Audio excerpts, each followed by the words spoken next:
Oh man, I believe my nerdiest fantasies are really starting to come true, guys. We just got some major spoilers for the newest Magic the Gathering set, Adventures in the Forgotten Realms, and let's just say I'm dusting off the old D20s and I'm ready to roll. Here we are, with Magic the Gathering finally having a proper crossover with its sister fantasy, which, as I say it out loud, sounds really bad, but I really mean it's the sister fantasy game, Dungeons & Dragons. Yes, our adventure into the Forgotten Realms will be one fitting for a 60-hour campaign with a less than trustworthy dungeon master, and already we're seeing just how RPG wizards can make magic cards, adding in the flavor of D&D while still adhering to the rules of our beloved TCG. The result so far is really exciting. Let's go over the really early spoilers and previews for Adventures in the Forgotten Realms. Let's start things off simple. How about basic lands? How can they pump in the D&D-ness into MTG? Outside of the artwork that really sells the scenery of the Forgotten Realms, the flavor text accompanying the basic lands all put us on the receiving end of a, well, narrative-heavy dungeon master, laying out verbally the environments and surroundings of our characters. Really, these are so nostalgic to me, guys. They really do feel like a buddy talking us through our campaign and describing a new area we just stumbled ourselves into. Of course, always remember to roll that perception check to find any hidden secrets. I know I forgot it more than one occasion, and I really missed out on some nice treasure.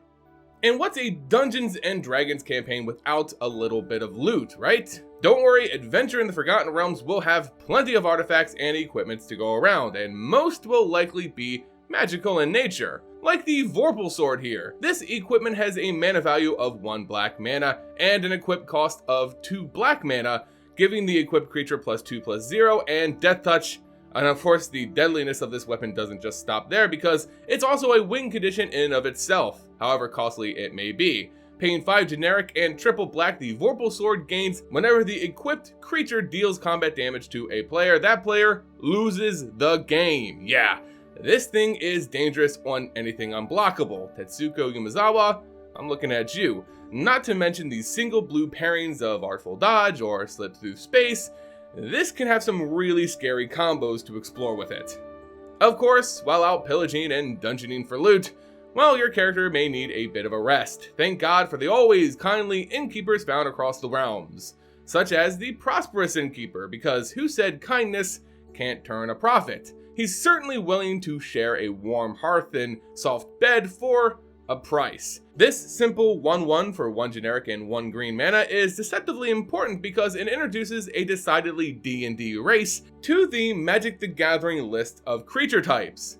Halflings, yes. Joining the ranks of Kithkin and Goblins, the Halflings make their official appearance in MTG as one of the shorter races found around the multiverse. Certainly it's a fan favorite from the RPG franchise, and I'm sure Frodo Baggins, the legendary creature, will be coming soon. Removal is always important to a new set, especially when you're evaluating their cards, because they're new ways to shake up the meta, and me being a limited player in particular, always are exciting to see at an uncommon rarity. Such is the case for Power Word Kill, an instant speed spell for 1 generic and 1 black that destroys target creature. Yeah, literally any creature. Well, so long as it isn't an angel, a demon, a devil, or a dragon. Yeah, it comes with some limitations on it. Okay, so it's no Terminate or even Doomblade, but it is still a mighty good uncommon removal. Like, easily first pickable depending on your pack quality. Still, this is more than just a reliable instant speed removal. It's a reflection of how Adventures in the Forgotten Realms looks to make countless D&D references in MTG form. Power Word Death is actually a potent spell in D&D's 5th edition, a spell that can instantly bring death to any target. However, that target needs to be fairly weak for it to have any effect. You could just plug your ears at the right moment too, and that could work as well, but while the spell in Dungeons & Dragons really doesn't have any of these specific racial limitations, Power Word Death has no effect on beings with more than 100 hit points. So when you put it that way, these specific creature types make sense, as in Dungeons & Dragons, angels, dragons, devils, demons, they're all known as fairly high difficulty monsters, usually having base hit points well above 100. The flavor is just outstanding here, guys. And on top of that, it's a good card too. In a similar vein, Portable Hole is a spell, well, object really, found in the pages of the D&D Adventure Guide, and it translates beautifully to a magic card. For 1 white mana, this artifact, yeah, it's not an enchantment despite how it may look and feel, when this artifact enters the battlefield, it exiles target non-land permanent an opponent controls with mana value 2 or less until Portable Hole leaves the battlefield. This is a real thing a D&D character can find and whip out on an adventure. It's literally cloth that can make a hole in the ground, reminiscent of an old Looney Tunes reel. The fact that this can only trap lower mana cost things is a nod to the strength checks enemies trapped within the Portable Hole can roll in order to escape. So swole creatures can escape, small not so much. Again, this is a level of flavor Adventures in the Forgotten Realms is looking to bring throughout this set. And if that's the case, then prepare for a lot of fan swimming from yours truly. This card is also really interesting, and I'm going to have a lot of fun exploring the impact this may have on even formats like Legacy. There are a lot of low mana cost threats out in those more skillful types of formats, and it's rare to see a new card come in a standard modern set that can really impact those, but really Portable Hole has a chance to kind of shake up modern and Legacy, so be on the lookout for that.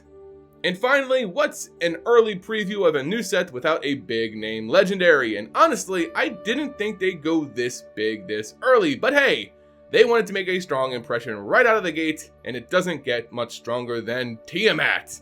If there ever was a baddie of baddies in the Forgotten Realms 5th edition of Dungeons & Dragons, it would be none other than the Queen of Evil Dragons, the Goddess of Greed, Deity of Dirty Dragons, Tiamat.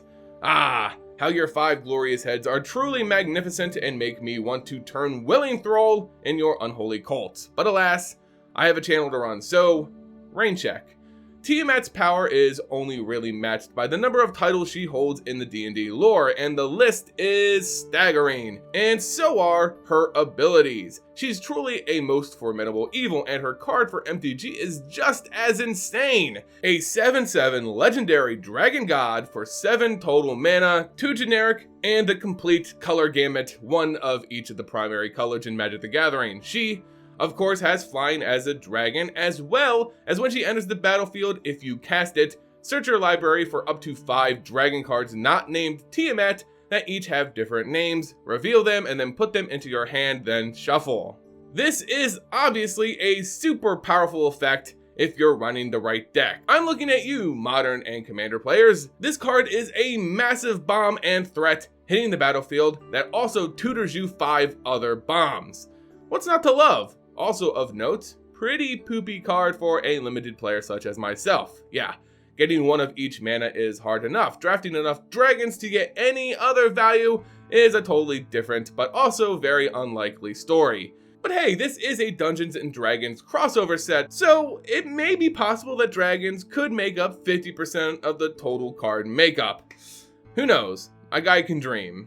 Of course, with a card this prominent in the D&D lore, its MTG appearance is brimming with references. The fact that it costs the color circle is a nod to Tiamat's design, having 5 heads, each of a different subspecies of chromatic dragon, aka colored dragon.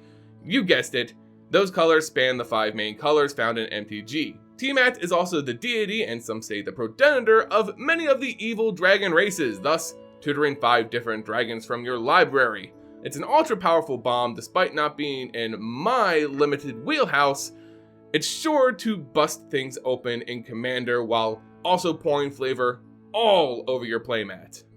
Oh yeah, and Beholders too will make an appearance, although the knowledge of their card text is still currently hidden from us.